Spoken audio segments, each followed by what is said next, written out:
Hello les filles, hello les garçons, je suis ravie de vous retrouver devant cette nouvelle vidéo.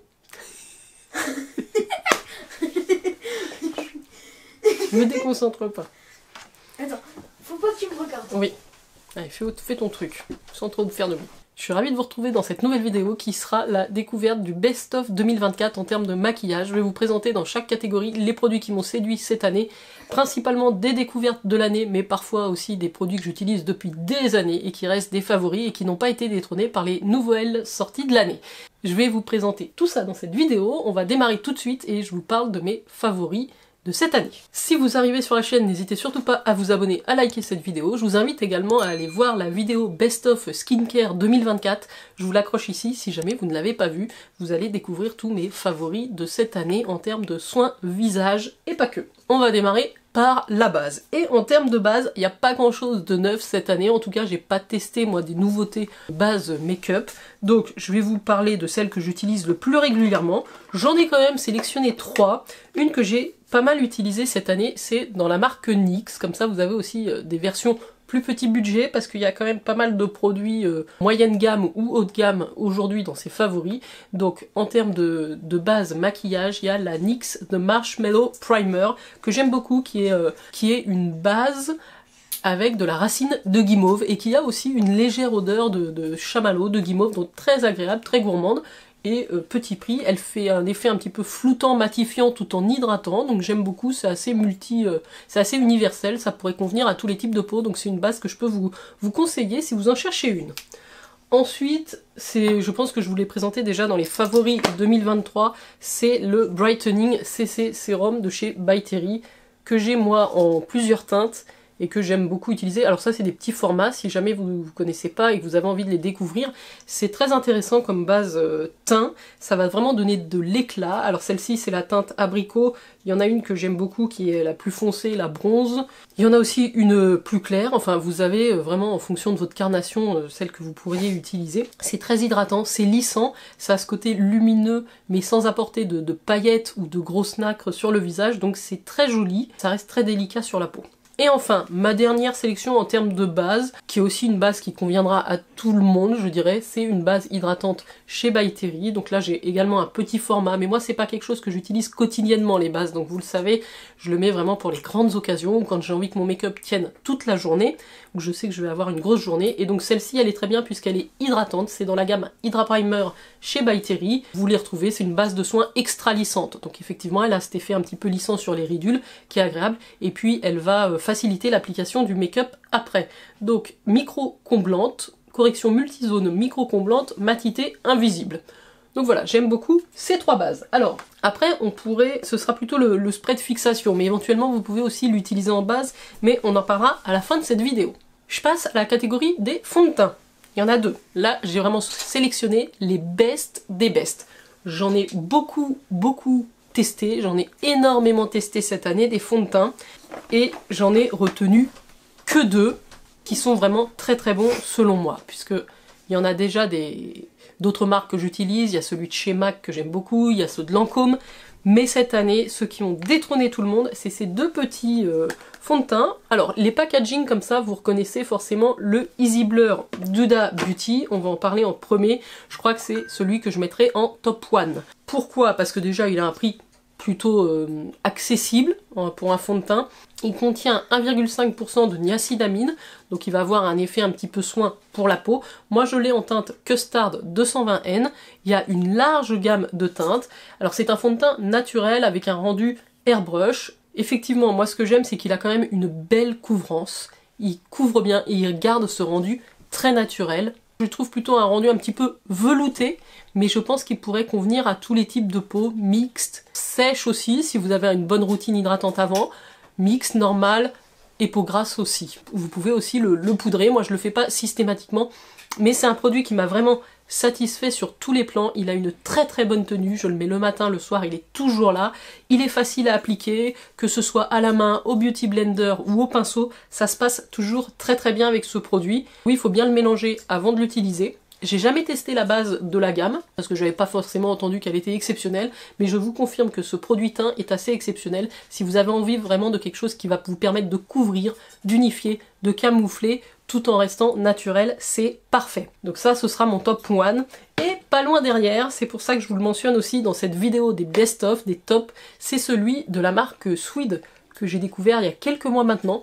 Et vraiment, ça a été une superbe découverte. Donc là, on est sur le Glass Skin Foundation. Il est peut-être un tout petit peu moins couvrant que le Easy Blur, mais il est aussi plus lumineux. Donc, selon le rendu, en fait, j'ai beaucoup tourné entre l'un ou l'autre. Si j'avais plus d'imperfections, j'allais vraiment vers celui-ci. En plus, il contient de la niacinamide, mais si je voulais un rendu plus lumineux, un petit peu plus léger, je vais vers celui-ci, que je peux appliquer aussi au Beauty Blender ou au pinceau. C'est une marque suédoise, Swede, si vous ne connaissez pas, je vous invite vraiment à aller voir ma vidéo ou les vidéos sur lesquelles j'en parle. J'ai eu d'énormes coups de cœur pour cette marque et vous allez le voir aujourd'hui dans cette vidéo. Il y a beaucoup de produits de cette marque aussi que je vais vous présenter. Donc voilà mon top 2 des fonds de teint de l'année de 2024. Je continue avec les poudres. Alors, peu de nouveautés, là ce ne sont pas des nouveautés, c'est des poudres que j'avais déjà l'année dernière et que j'ai continué d'utiliser. J'en ai reçu quelques-unes récemment, j'ai la nouvelle Laura Mercier, j'ai la Rare Beauty, j'ai aussi celle de la marque Swede, mais je les ai pas assez testées pour vous les mentionner en tant que favoris. Donc je préfère me tourner vers des valeurs sûres. C'est vraiment les poudres qui m'ont réconcilié avec la poudre. Si vous voyez, elles n'ont aucun effet asséchant, elles sont même parfois un effet hydratant, elles ont un rendu naturel, lumineux, elles ne marquent pas les rides et les ridules, ça c'est super important pour moi. Vous pouvez les utiliser aussi bien pour le visage que pour le contour des yeux, parfois avec des pinceaux poudre ou avec des petites houpettes, ça se passe toujours très bien avec ces deux poudres. Donc je vous recommande la Translucent Setting Powder de chez Hourglass, c'est la Veil, c'est une poudre fixante translucide, ça c'est des petits formats. Moi vraiment les poudres, alors c'est pas non plus tous les jours, même si c'est de plus en plus régulier, donc les formats voyage me suffisent largement, surtout quand on en a plusieurs. Et ensuite il y a la Laura Mercier qui est la Loose Setting Powder, qui est vraiment très très bien aussi.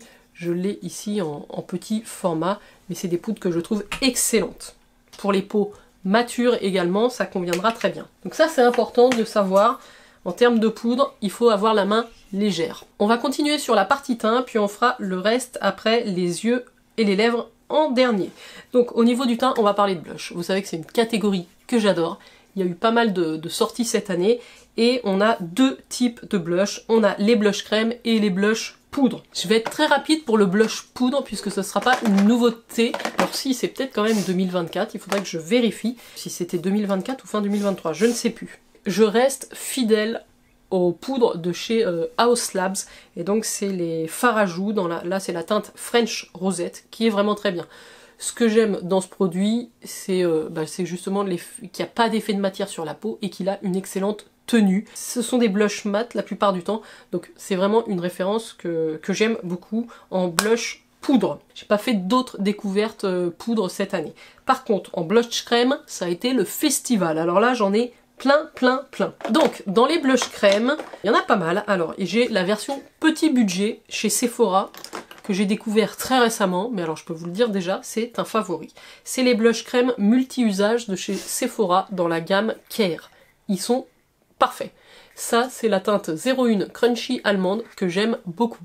Ça s'applique très bien au doigt, au pinceau, avec un pinceau un petit peu dense.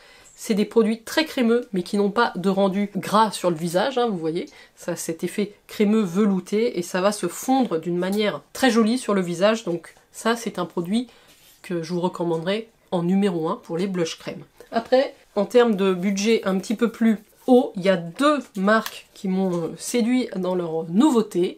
Il y a toujours chez la marque Swede les Air Blush Cream, qui sont très similaires au Sephora, faut le savoir. C'est très similaire, par contre on est sur un packaging plus luxueux, on n'est pas sur un packaging cartonné, on a un miroir, voilà, il y a tout ça. Et là c'est la teinte Fancy Face, qui est un petit peu plus soutenue que celui de chez Sephora, mais qui est également très joli. Et j'aime beaucoup le rendu, vous le travaillez, et ça devient du velouté sur le visage. Dernier blush crème qui a retenu mon attention cette année, c'est la sortie de chez Nude Sticks dans les Nude Sticks Stacks, c'est dur à dire, mais ce sont les Stacks All Over Color Blush Balm. Blush pour le visage, alors vous pouvez aussi l'utiliser sur les yeux, sur les lèvres. On a, je pense, un petit peu moins de contenance que dans les autres produits, mais ils sont très bien. Vous avez le miroir, c'est aimanté. Donc ça se range assez facilement. J'ai beaucoup apprécié cette nouveauté en termes de blush crème cette année. Catégorie un petit peu hybride. Blush, bronzer. Je vais vous parler évidemment des blush filters d'Huda Beauty.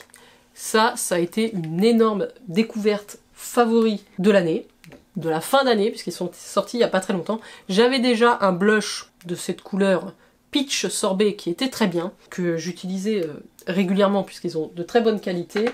Et alors les deux teintes qui sont sorties dans la collection Icy Nude, que vous voyez ici, c'est la teinte Latte et Coco Loco, je vous les montre, ça a été des véritables coups de cœur. J'aime beaucoup ce produit, donc ça se présente sous format liquide avec un applicateur là, c'est très pigmenté, c'est très foncé, mais ça vous donne un effet, j'ai mis un petit point là, vous allez le voir, un effet bronzé sur le visage, c'est très beau, ça se fond bien, c'est assez chaud sur le visage, voilà.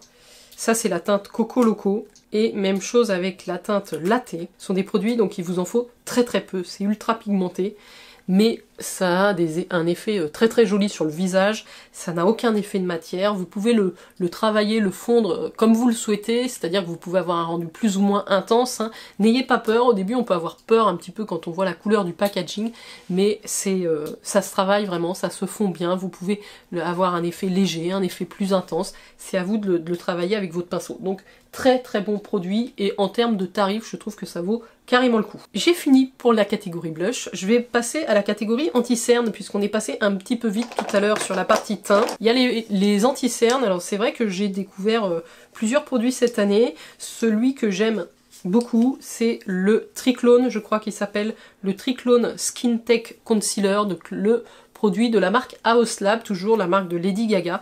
J'avais déjà la teinte 06 qui était un petit peu claire, j'ai acquis dernièrement la teinte 11 qui est plutôt parfaite, je peux même parfois mélanger les deux. Ce qui est très bien dans ce produit, c'est sa texture en fait. Sa texture très crémeuse, très hydratante, on sent que ça vous hydrate le contour de l'œil toute la journée, ça ne va pas assécher, ça tient bien, ça ne file pas dans les ridules, il est vraiment très bon, il a une belle couvrance également. Je pense que c'est un anti-cerne qui peut convenir à beaucoup de monde, surtout si vous commencez aussi à avoir la peau un petit peu marquée au niveau du contour des yeux. On sent qu'il y a du soin à l'intérieur, ça va hydrater. Donc ça, c'est un favori 2024. Je pense pas que je l'avais l'année dernière dans mes favoris, mais ça fait partie de mes favoris anti-cerne. Néanmoins, j'en ai ajouté deux qui sont, on va dire, des challengers, puisque je les ai depuis peu de temps, je les teste depuis peu, mais déjà, je pense que ça va faire partie de favoris. Ce sont les deux produits que j'ai entre mes mains, donc notamment le Real Flawless de la marque Laura Mercier, qui est très hydratant, très crémeux, peut-être plus léger sous le contour des yeux, qui va illuminer, et vraiment, à chaque fois que je l'ai utilisé, ça s'est bien passé. C'est assez couvrant, alors peut-être un petit peu moins couvrant que le House Lab, mais c'est un très joli produit, donc je suis plutôt satisfaite. Et pareil avec le Hyaluronic Serum Concealer, ça se passe extrêmement bien, c'est hydratant, ça camoufle bien les cernes et ça a plutôt une bonne tenue. Donc ça, c'est les deux petits derniers qui à mon avis sont pas loin d'être des favoris. Je voulais quand même vous les mentionner aujourd'hui, même si j'ai moins de recul que sur celui de la marque House Lab, vous l'aurez compris. En tout cas, c'est très prometteur. Je pense qu'on a fini pour le teint, on va pouvoir passer aux yeux. Alors, niveau sourcils, les deux produits que j'ai le plus utilisés, c'est la Brow Glue de chez NYX, que j'ai en teinte brown, je crois. Donc j'aime beaucoup ce produit, medium brown, pardon, ça vient vraiment fixer les sourcils. D'ailleurs, je suis en train de me dire que j'ai pas appliqué de produit à sourcils aujourd'hui. Mais enfin, c'est pas grave. Et le deuxième que j'aime beaucoup, c'est chez Benefit, c'est la cire My Brow Wax, qui est aussi en teinte 3. Je crois que j'ai la teinte 3. Voilà, vous avez à chaque fois un petit applicateur, ça va venir quand même donner un petit peu de volume, les coiffer, les mettre en place, et ça ne bouge pas. Donc là, il y a un rendu assez mat avec la cire Benefit, et le rendu est plutôt normal, neutre avec la Brow Glue. Donc ça, c'est les deux produits favoris. Néanmoins, un petit dernier aussi qui va rentrer dans le top, c'est le petit dernier de la marque Anastasia Beverly Hills qui s'appelle comment? Alors là, je pourrais même pas vous dire le nom. Donc c'est le produit à sourcils teinté. Il est extrêmement pigmenté, en tout cas bon, j'ai pris une teinte foncée, mais ça remplit bien le sourcil, ça le teinte bien, ça j'aime bien, et ça garde la teinte toute la journée. C'est un produit qui est très efficace, qui a une bonne coloration, qui a une bonne tenue, qui remplit ses promesses. Je passe aux yeux. Alors, aux yeux, on a d'abord les mascaras, on va faire ça. Je dirais que ça, c'est pas vraiment une découverte de cette année, parce que je le connaissais un petit peu avant. Je crois que c'est le mascara Cloud de la marque Swede, qui fait vraiment partie de mes favoris, du mascara que j'utilise le plus souvent. D'ailleurs, j'arrive au bout de celui-ci, j'en ai 2 normalement en backup, et c'est très bien, comme ça. C'est la teinte, c'est une teinte noire mais il existe en marron. Et par contre la sortie de l'année qui m'a vraiment bluffé, c'est le mascara Exagerize de chez Charlotte Tilbury, que j'ai pourtant en petit format. Alors j'avais hésité à le prendre puisque j'avais testé un mascara de la marque qui m'avait complètement déçu, qui est le Pillow Talk d'ailleurs, parce que pour moi, je sais pas, il coulait, il me laissait vraiment des traces noires sous les yeux assez visibles, donc c'est pas possible. Et alors celui-ci, quand j'ai vu les bons avis, j'ai dit je vais le tester mais en petit, parce qu'il a quand même un certain coût.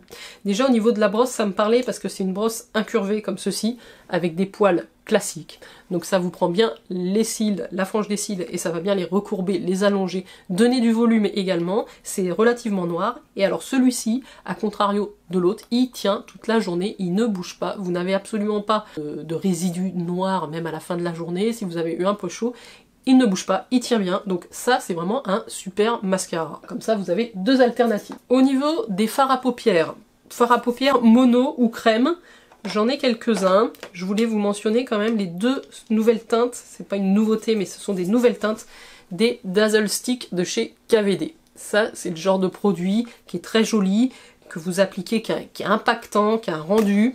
Donc là j'ai la teinte, je crois c'est Tornado, donc il y en a un qui est un petit peu vert, qui est plus neutre que l'autre d'ailleurs, mais il y a des jolis reflets. Bon, je sais pas si à l'écran ça leur rendra vraiment justice. C'est un côté frais quand vous l'appliquez. C'est un stick comme ça à tourner. Vous les trouvez chez Sephora ou chez KVD. Et l'autre teinte aussi était très pailletée, un petit peu plus dans les tons violets. Je les ai mis les 2 ici.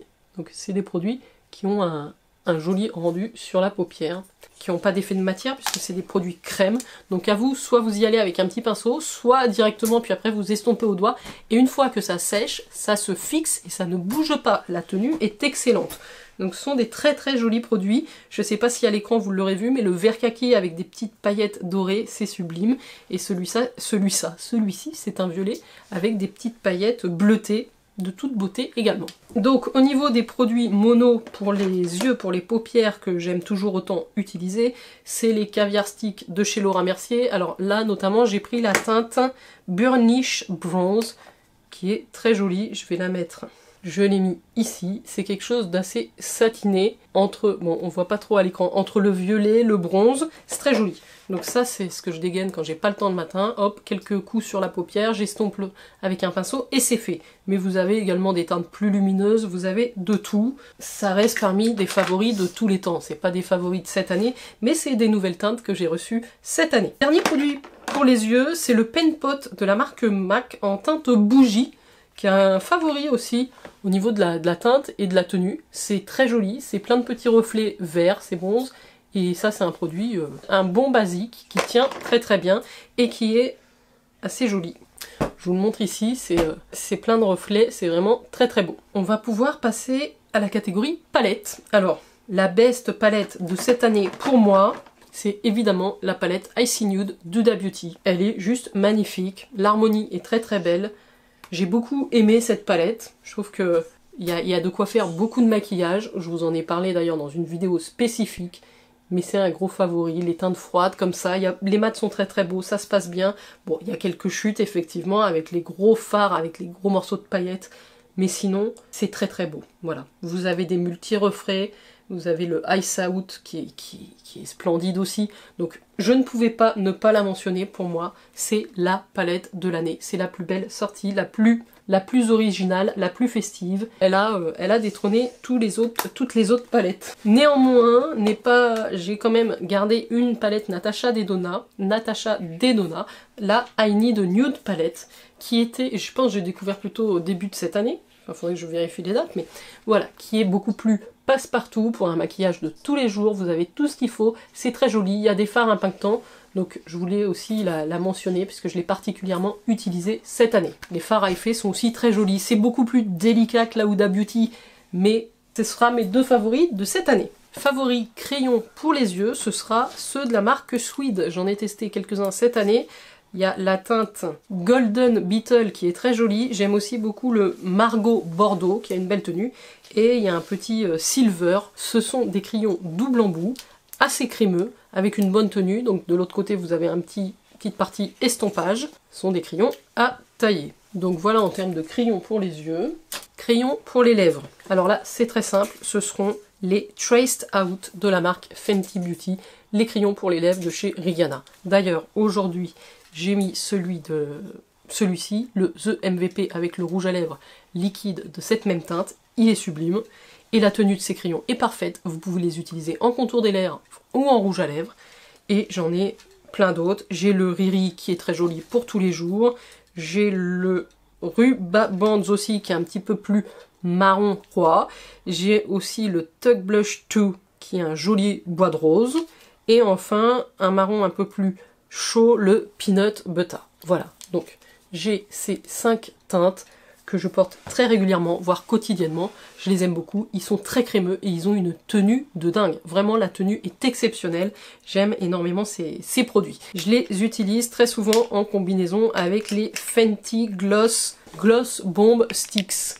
Vous voyez, ce sont ces rouges à lèvres très très crémeux, très brillant. C'est un peu le mélange entre le gloss et le rouge à lèvres lumineux. Donc ça fond quand même sur la lèvre, donc faut pas trop le sortir. Ça fond, c'est crémeux, c'est hydratant et brillant. Donc ça, j'aime beaucoup ces produits-là que j'ai découvert vraiment cette année. Ils ont aussi une petite odeur très sucrée, très fruitée que j'aime bien. J'ai plusieurs teintes évidemment, mais j'ai la Riri, j'ai la Hibiscus, j'ai la Fenty Glow qui est le basique parfait que j'ai eu il n'y a pas très longtemps. La teinte nude parfaite. Et j'ai, je crois, le Sorta Selfish qui est un peu plus foncé, un peu plus marronné, un peu plus froid également. Ils sont tous très très jolis, ça habille vraiment les lèvres, ça leur donne un rendu très brillant. Un peu dans le même esprit, j'ai beaucoup aimé le lipstick de Swede, qui est un crayon comme ça, jumbo, pour les lèvres hydratant, tout aussi crémeux. Alors, il aura un petit peu moins de brillance que les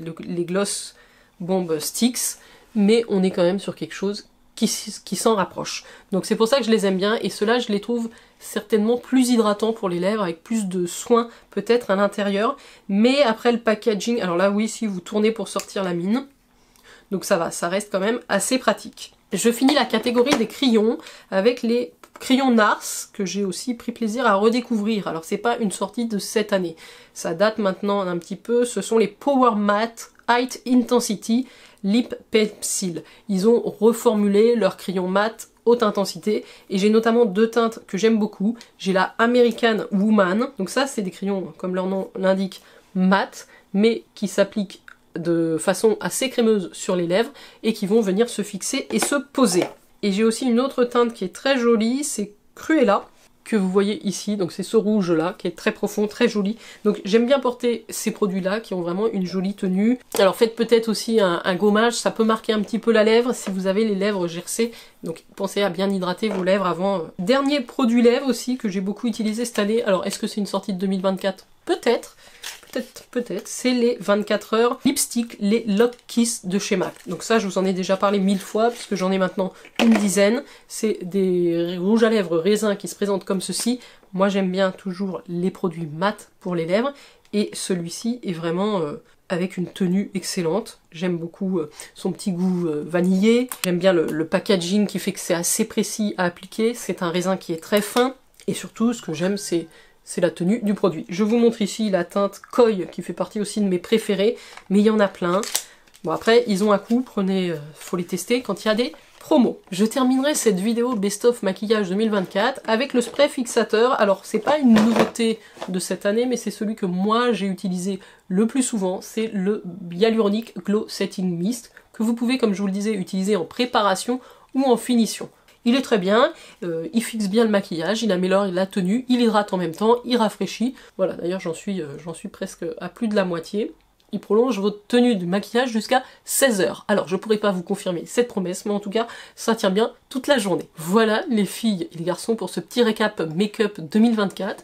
Dites-moi si vous connaissez certains de ces produits et si par hasard il y en a qui font partie de vos favoris également. J'étais ravie de faire cette vidéo résumée, prendre le temps de revenir un petit peu sur toutes les nouveautés qu'on a pu tester ensemble cette année. Oui, il y en a eu beaucoup côté make-up, je me suis laissée un petit peu déborder, influencer, je ne sais pas, mais voilà, donc il y a eu quand même de très très belles découvertes, je ne regrette absolument pas.